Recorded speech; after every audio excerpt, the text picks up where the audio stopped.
Halo, assalamualaikum warahmatullahi wabarakatuh. Selamat datang di channel Akai. Ya, channel yang akan selalu mengupdate news terbaru mengenai dunia cryptocurrency. Jadi kalau kalian mau mendapatkan update news terbaru mengenai dunia cryptocurrency, kalian wajib tekan tombol subscribe-nya sekarang juga. Karena kalian nggak bakalan ketinggalan dengan info-info update terbaru, guys. Oke, dan kalian juga bakalan mengikuti kesempatan untuk join giveaway gua 1 juta untuk 5 orang pemenang. Masing-masing akan mendapatkan 200.000 dan caranya gampang banget. Kalian tinggal subscribe channel gua, like dan komentar, tinggalkan jejak aja di kolom komentar. Gue bakalan undi di tanggal 25 Desember 2021 secara live di YouTube gue. Oke gitu. Guys, kali ini gue bakalan membahas singkat dan padat tentang perihal yang sekarang lagi dibicarakan di seluruh dunia, guys. Ya, di sini baru diupdate 49 menit lalu. Sebenarnya gue ini udah pas awal launchingnya pas awal ini beritanya udah masuk 2 menit yang lalu gue udah dibaca, cuman lagi sibuk ada kerjaan jadi baru sempat gue bisa tag video gitu.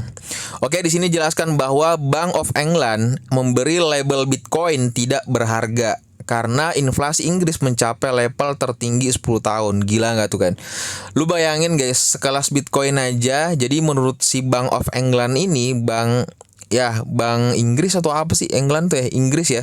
Inggris ini tuh memberi label, jadi kayak memberi cap kepada Bitcoin akan menjadi tidak berharga. Jadi tidak berharga. Oke, langsung aja ke penjelasannya. Jadi Bank of England telah mengatakan bahwa Bitcoin dapat menjadi tidak berharga. Kalian harus garis bawahi dapat menjadi, berarti ada opsi berharga dan ada opsi tidak berharga. Tapi di sini dijelaskan lebih ke fokus untuk tidak berharganya ya. Dan bahwa siapapun yang berinvestasi dalam cryptocurrency unggulan harus siap kehilangan semua yang telah mereka investasikan. Jadi di sini dijelaskan pun pada hari Selasa 14 Desember seorang anggota staf bank menulis dalam sebuah posting blog yang diterbitkan di situs webnya yang berjudul berapa nilai Bitcoin. Ini sempat viral sih kemarin tuh ya. Jadi situ jelaskan bahwa Bitcoin tidak memenuhi banyak persyaratan yang diperlukan untuk mata uang dan pada dasarnya itu tidak stabil. Jadi staf dari divisi pemangku kepentingan dan keterlibatan media bank, Thomas Belsam, jadi dia menulis kayak gini. Jadi hanya 21 juta Bitcoin yang akan pernah dibuat ya, karena memang maksimal supply-nya kan 21 juta Bitcoin ya. Dan itu mungkin sesuatu yang berharga. Oke, kelangkaan itulah mengapa beberapa orang menyebut Bitcoin sebagai emas digital. Tetapi justru kelangkaan yang menjadi dasar Bitcoin mungkin juga menjadi kehancurannya. Jadi kelangkaannya bahkan pada akhirnya dapat membuat Bitcoin tidak berharga. Wow, gila sih. Iya juga sih. Kalau misalkan menurut secara logika, gue juga masuk di logika gue. Jadi memang mungkin kalau dipikir-pikir karena kelangkaannya dia, jadi bisa dia jadikan berharga. Tapi suatu saat gitu, dengan kelangkaannya ini gitu kan, itu bisa saja tidak berharga. Jadi misalkan ada faktor negara mungkin atau ada faktor yang apapun dan sekarang kan lagi diperdebatkan ya. Jadi si Bitcoin ini apakah bisa menjadi pengganti keuangan untuk skala besar, skala dunia gitu kan. Kalau misalkan kalian belum pernah lihat video gua yang membahas tentang Bitcoin mengalahkan emas dan lain-lain, itu ada di video gua udah pernah bahas. Kalian bisa cek itu aja. Nah, di sini dijelaskan juga investor harus siap kehilangan segalanya. Koin ditambahkan ke persediaan Bitcoin ketika penambang mengautentikasikan modifikasi pada catatan blockchain-nya yang saat ini mencapai sekitar 19 juta. Ya, supply yang beredar sekarang itu memang 19 juta ya. Terlepas dari kenyataan bahwa jumlah akhir Bitcoin yang beredar kemungkinan besar tidak akan tercapai hingga Februari 2140. Wow, sekarang 2000 berapa nih? 2021. Dan ini kemungkinan besar tidak akan tercapai hingga Februari 2140. Wow, gila sih. Jadi di sini Belsam yang tadi kita bilang Belsam ahli penelitian itu, Belsam mengklaim bahwa akan menjadi lebih sulit untuk mempertahankan sistem ini dari waktu ke waktu. Jadi ya begitu, antara pada intinya nggak bisa bertahan dengan jangka yang lama seperti itu.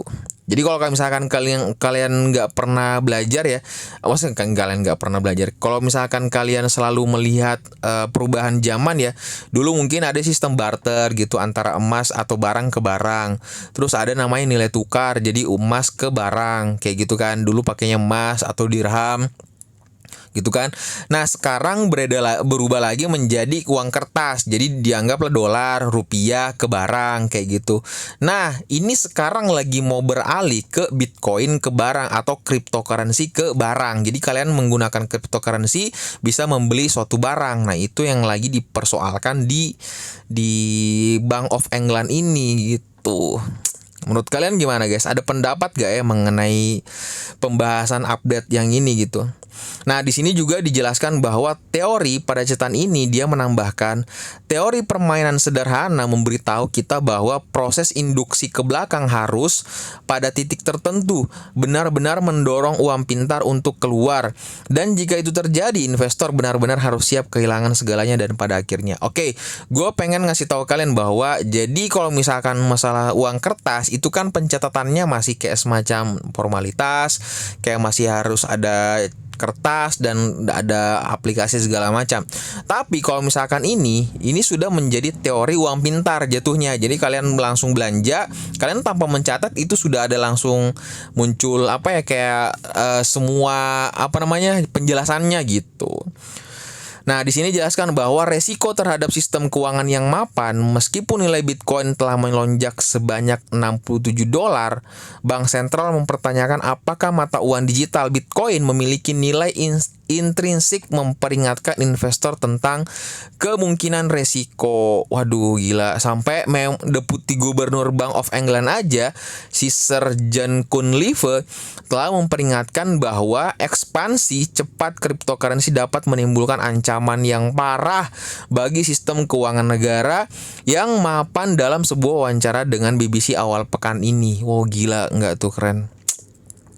Gue nggak tahu sih gimana, tapi ini kan masih sementara perkembangan aja yang berkeliaran. Apakah benar Bitcoin memang tidak berharga sama sekali dan tidak layak untuk menjadi uang pengganti uang kertas gitu kan? Menurut kalian gimana? Coba kalian tulis di kolom komentar pendapat kalian, apakah bagaimana Bitcoin ini atau cryptocurrency kedepannya bisa diterima oleh masyarakat gitu. Gitu sih sebenarnya. Karena memang ini kan masih khusus di area Inggris ya. Jadi inflasi Inggris di level tertinggi 10 pada bulan November. Jadi inflasi di Inggris itu mencapai level tertinggi dalam 10 tahun. Karena harga konsumen terus melonjak, terus indeks harga konsumen meningkat sebesar 5,1%. Jadi tahun ini hingga November naik 4,2 di bulan Oktober. Wah gila sih ini. Waduh. Nah, di sini juga ada ikut andil anggota Komite Kebijakan Moneter akan bertemu Kamis 16 Desember untuk membahas apakah akan memperketat kebijakan moneter dengan kenaikan inflasi dan pasar tenaga kerja tetap kuat. Tetapi penyebaran cepat, jadi ini kan mempengaruhi COVID Omicron itu ya, COVID-19 itu telah menempatkan keraguan lebih lanjut pada prospek ekonomi jangka pendek pertumbuhan. Waduh, di sini jelaskan akhirnya konten di situs ini tidak boleh dianggap sebagai saran investasi.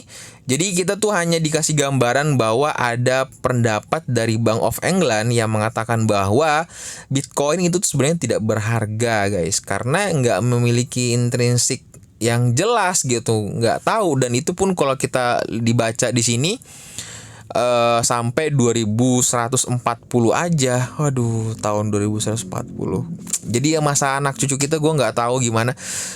Itu aja sih update yang terbaru mengenai dunia cryptocurrency. Menurut kalian Bitcoin apakah layak atau cryptocurrency apakah layak menjadi mata uang yang akan menggantikan rupiah, dolar, dan mata uang lainnya ke depan? Menurut kalian gimana?